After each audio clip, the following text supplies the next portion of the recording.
de contabilidad no le da valor agregado a las IFRS y solo se limita a oficializarlo, sin que ello represente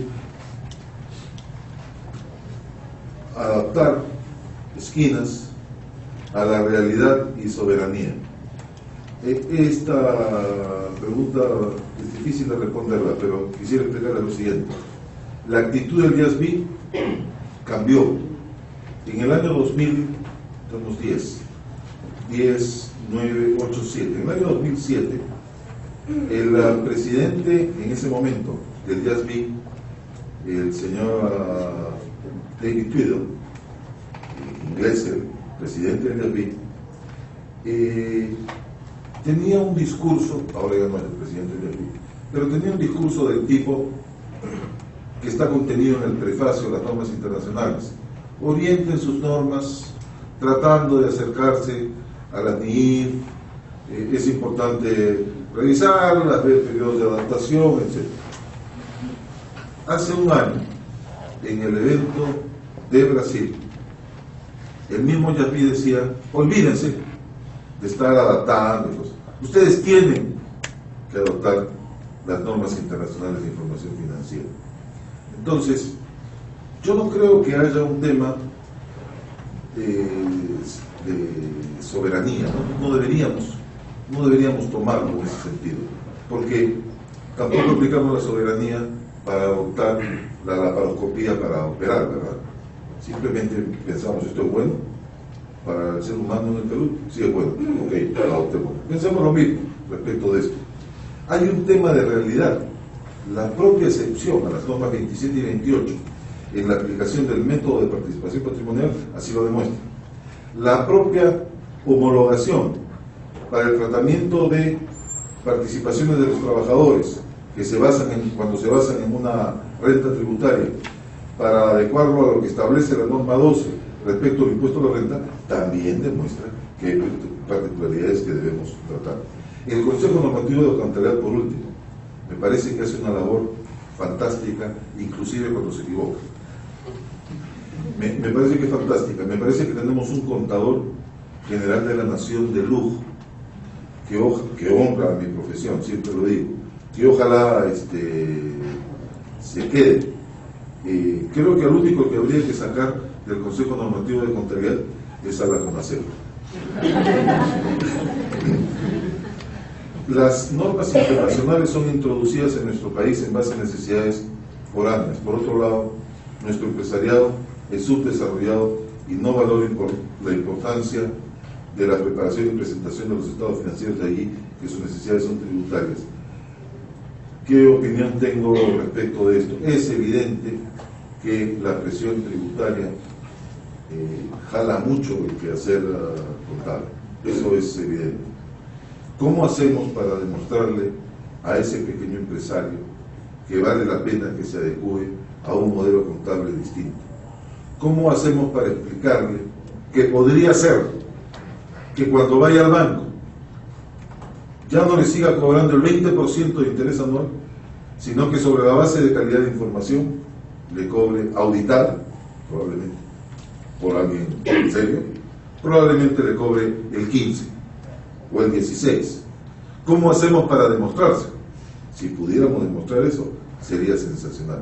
¿Cómo hacemos para demostrarle a la mediana empresa que para enfrentar nuevos proyectos podría emitir acciones en la Bolsa de Valores?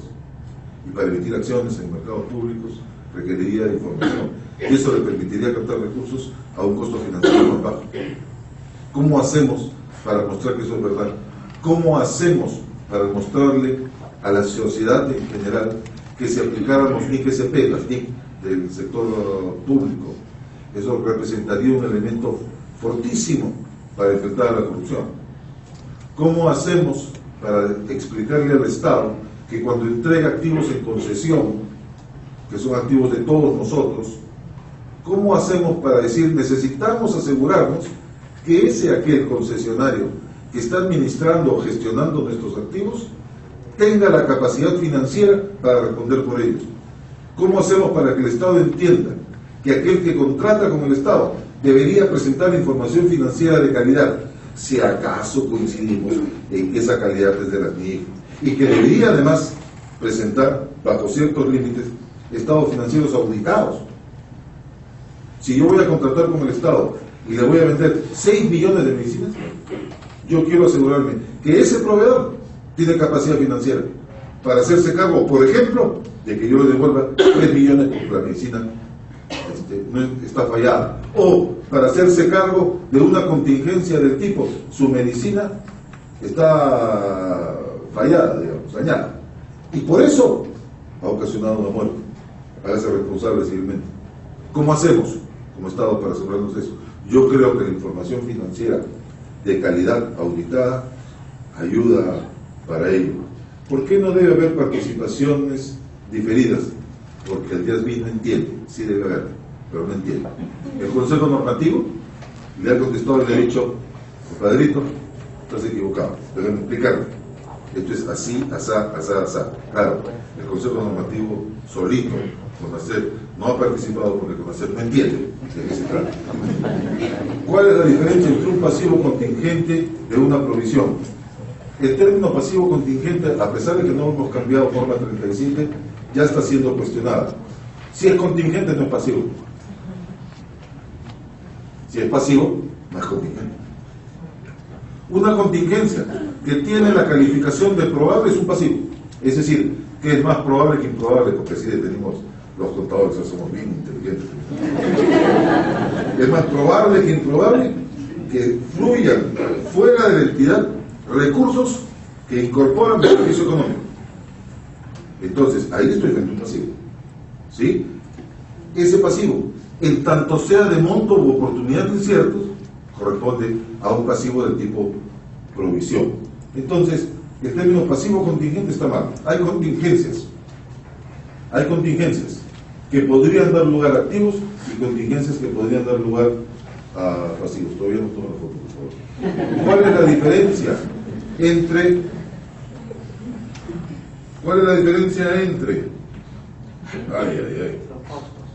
los costos financieros e intereses diferidos? Interesante. Ya entendí. 181.